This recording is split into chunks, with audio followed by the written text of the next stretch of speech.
Assalamualaikum warahmatullahi wabarakatuh. Apa kabar anak-anak semuanya?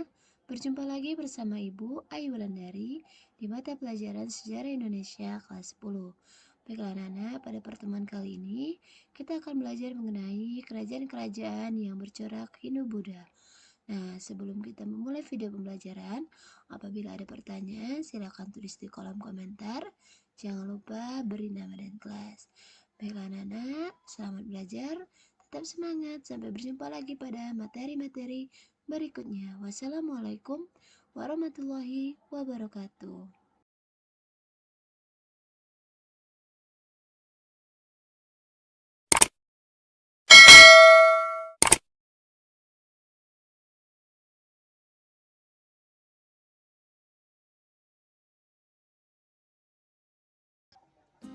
Kerajaan-kerajaan yang bercorak Hindu-Buddha. Yang pertama yaitu Kerajaan Kutai yang terletak di Kalimantan Timur di daerah Kutai di muara Sungai Mahakam, yaitu sumbernya berupa 7 buah yupa yang berhuruf Pallawa dan bahasa Sanskerta. Dari 7 yupa hanya 4 yang bisa diterjemahkan. Ini dia contohnya ya, yupa Kerajaan Kutai. Dan ini dia letak Kerajaan Kutai ya, letaknya ya Nana, dari Kalimantan.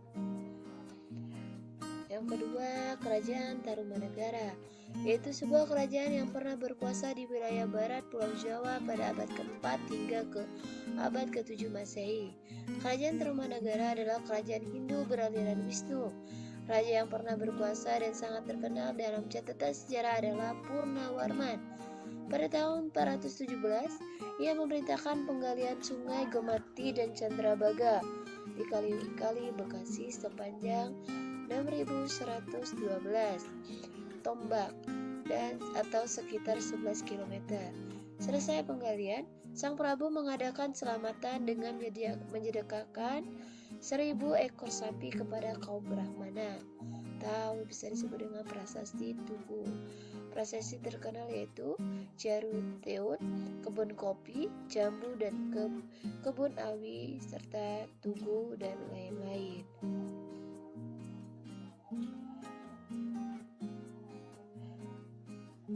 Kerajaan Medang Kemula didirikan oleh Empu Sendok yang berasal dari keturunan Airlangga. Dalam prasasti Kalkuta, Empu Sendok merupakan putra Raja Mataram kuno. Empu Sendok memindahkan kerajaan ke Jawa Timur dengan alasan yang pertama, sering terjadi bencana alam, yang kedua adanya wabah penyakit menular, menghindari serangan dari Sriwijaya, dan yang terakhir mencari sungai besar. Kerajaan Mataram beribu kota Bumi Mataram, dipimpin oleh dua dinasti yaitu dinasti Sanjaya atau Hindu dan dinasti Sailendra yaitu Buddha. Ada usaha dari Rangkai Pikatan untuk menyatukan kedua dinasti dengan cara menikahi Pramodawardhani atau putri dari Samaratungga dari dinasti Sailendra. Kerajaan Mataram. Keberadaan dua dinasti Mataram kuno tercatat dalam prasasti Kalasan dan Balitung, yang mana isinya yaitu pengusaha tertinggi kerajaan adalah dinasti Sailendra. Keluarga dinasti Sanjaya diakui sebagai raja dan memerintah berdampingan dengan raja-raja dari dinasti Sailendra. Candi-candi di Jawa Tengah bagian utara bersifat Hindu dan di Jawa Tengah bagian selatan bersifat Buddha, serta tampak telah terjadi pembagian wilayah. Itu dia di Kerajaan Mataram. Sekarang Kerajaan Kediri merupakan bagian dari Kerajaan Medang Kemula. Sepeninggalan Airlangga, Medang Kemula dibagi menjadi Jenggala dengan ibu kota Kahuripan dan Kediri atau Panjalu dengan ibu kota Daha, dan terjadi perang saudara antara Jenggala dan Kediri dan menenggelamkan kedua kerajaan tersebut. Kemudian Kerajaan Kediri muncul kembali di Jawa Timur dengan raja yang bergelar Sri Maharaja Rakai Sirikan Sri Baweswara. Bameswara. Raja-raja yang pernah memerintah kerajaan Kediri yaitu Jayabaya dari tahun 1135 sampai dengan 1157 memiliki kemampuan beramal yang dikumpulkan dalam sebuah kitab yang berjudul Jongko Joyoboyo. Dan Raja Sarweswara meninggalkan 2 prasasti, di mana prasasti Pandeglang II dan prasasti Kahyunan, tetapi belum dapat diterjemahkan.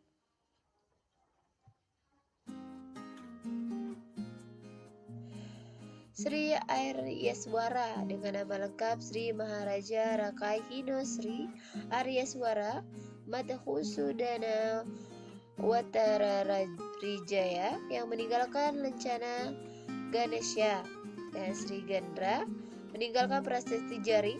Dari prasasti tersebut diketahui bahwa pada pemerintahannya terdapat jabatan Senopati Sarwajala atau Panglima Angkatan Laut. Dan Kameswara pada masa pemerintahannya ditulis ke Kakawin Saradana yang isinya menyebutkan bahwa raja adalah keturunan Kamajaya.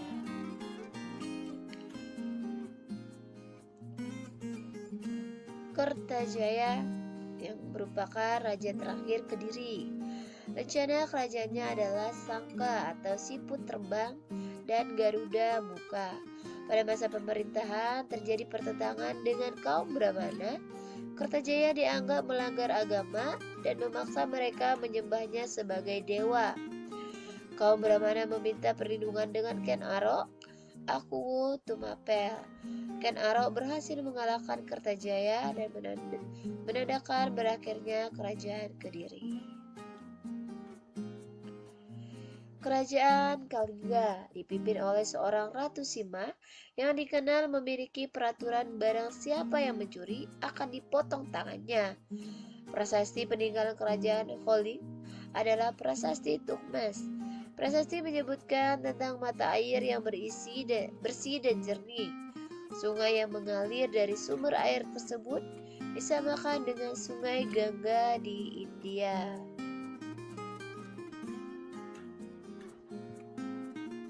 Kerajaan Sriwijaya. Sumber sejarah Kerajaan Sriwijaya yaitu yang pertama prasasti yang dimana yaitu prasasti Kedukan Bukit, prasasti Tangtuo, Kota Kapur, Telaga Batu, Karang Berahi dan Ligor, candi-candi serta bekas bangunan vihara dan artefak dalam bentuk keramik dan tembikar. Itu dia sumber sejarah Kerajaan Sriwijaya. Salah satu kerajaan maritim yang kuat di Pulau Sumatera dan banyak memberi pengaruh di Nusantara dengan daerah kekuasaan membentang dari Kamboja, Thailand Selatan, serta semenanjung Malaya, Sumatera, Jawa, dan pesisir Kalimantan.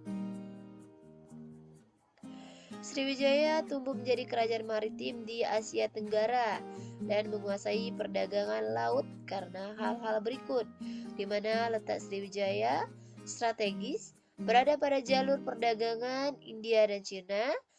Armada laut Sriwijaya kuat sehingga mampu menjalin hubungan dan kerjasama dengan India dan Cina. Sriwijaya telah menguasai Selat Malaka, Selat Sunda, Semenanjung Malaya, dan Tanah Genting sebagai pusat perdagangan. Sriwijaya mempunyai hasil bumi yang melimpah sebagai barang dagangan yang dibutuhkan.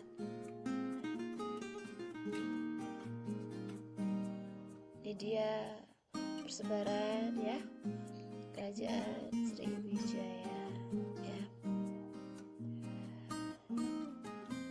Kerajaan Sriwijaya. Faktor-faktor kemunduran Kerajaan Sriwijaya yaitu di mana adanya serangan dari Jawa Timur yang dilakukan oleh Dharma Wangsa, serangan dari Chola, negara-negara taklukan melepaskan diri, dan pengaruh kekuasaan Singasari yang melaksanakan ekspedisi Pemalayu, serta serangan dari Majapahit pada tahun 1477 dan kemunculan Kerajaan Samudra Pasai. Adalah faktor kemunduran dari Kerajaan Sriwijaya. Setelah Kerajaan Sriwijaya, di sini ada Kerajaan Singosari. di mana Kerajaan Singosari berdiri tahun 1222 yang berawal dari keberhasilan Ken Arok menggulingkan Akuwu Tupamel yang bernama Tunggul Ametung.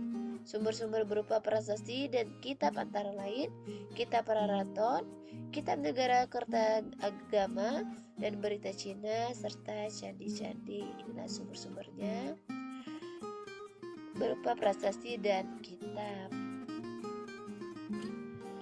Raja-raja yang memerintahkan di Singosari ya, Ken Arok, di mana masa pemerintahannya berakhir tragis sebab ia terbunuh oleh Anusapati, anak dari Ken Dedes dan Tunggul Ametung. Anusapati yang hobinya berjudi dan menyambung ayam.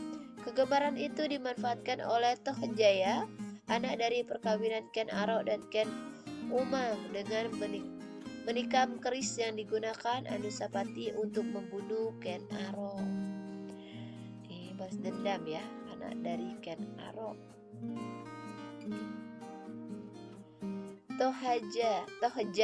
Tohjaya memerintah selama beberapa bulan karena ada kemelut politik. Ranggawuni, putra Anusapati, menuntut hak atas tahta Singosari.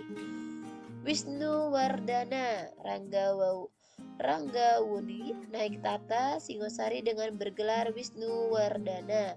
Ia dibantu oleh Mahisa Cempaka yang bergelar Narasinghamurti. Wisnuwardana menganggap putranya Kertanegara menjadi raja muda yang cakap.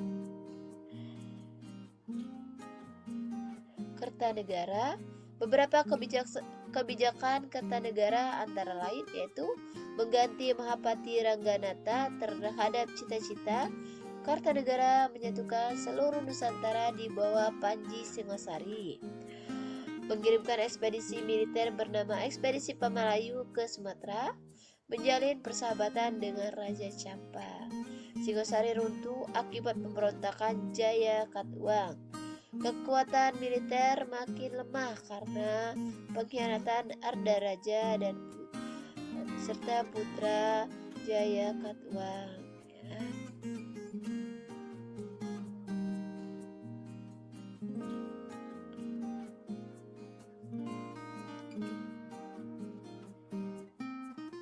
Kerajaan Majapahit. Pusat kerajaan ada di Trowulan. Raja terkenal adalah Raden Wijaya, Jayanegara, Tribhuwana, Tunggadewi, dan Hayam Wuruk. Sumpah Tan Ambukti Palapa yang diucapkan Gajah Mada yang mengandung arti ya. Di sini ada kerajaan Majapahit. Sebab kemunduran kerajaan Majapahit yaitu terjadi perang saudara atau perang Parek ya, tidak adanya kader kepemimpinan, adanya nepotisme, tidak mampu melindungi pusat-pusat perdagangan, serta masuknya pengaruh Islam. Nah, anak-anak, mungkin cukup di sini dulu ya untuk materi kita pada hari ini. Kita sambung pada materi berikutnya. Apabila ada pertanyaan, silakan tulis di kolom komentar. Jangan lupa tulis nama dan kelas. Selamat belajar. Sampai berjumpa lagi pada materi-materi berikutnya. Wassalamualaikum warahmatullahi wabarakatuh.